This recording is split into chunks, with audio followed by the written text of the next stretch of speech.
এটা আমার আনিশা সোনার স্কুলের বার্ষিক ক্রীড়া প্রতিযোগিতা খেলার সুন্দর কিছু অংশ আজ আপনাদের সঙ্গে শেয়ার করব। এখন বাচ্চাদের অঙ্ক দৌড় শুরু হয়ে গেল।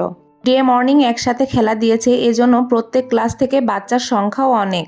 এজন্য স্কুল কর্তৃপক্ষ এবার সিদ্ধান্ত নিয়েছে প্রতি ক্লাস থেকে 5 জন বাচ্চাকে পুরস্কৃত করা হবে। আমার আনিশা খেলা করছে আর ভয় করছে আমার মতো প্রতিটা ভাবিরই একই অবস্থা হচ্ছিল। ওদিকে বাচ্চারা খেলা করছিল আর এদিকে আমরা মায়েরা টেনশনে পাগল হয়ে যাচ্ছি। নিজের স্কুলে যখন নিজে খেলা করতাম তখনও এত টেনশন হতো না যতটা না আনিশার জন্য আমার হচ্ছে। এদিকে আমার আয়াস তো আমার মাথা খারাপ করে দিচ্ছে। ভিডিওতে দেখে বুঝতেই পারছেন আয়াসের পেছনে বক বক করতে করতে আর ওর পেছনে ছুটতে ছুটতে আমার মাথাটা শেষ। 2 বাচ্চাকে নিয়ে বের হলে মনে হয় আমার আর পাগল হতে বেশি দেরি নেই। গতবার গার্জেনদের এই চামচ দৌড় খেলায় আমি প্রথম স্থান অধিকার করেছিলাম, কিন্তু এবার পায়ের ব্যথায় কিছুই হতে পারিনি। আমার আনিশা অঙ্ক দৌড় খেলায় দ্বিতীয় হয়েছে। নতুন নতুন ভিডিও দেখতে হলে অবশ্যই আমার পেজটিকে ফলো করবেন। আল্লাহ হাফেজ।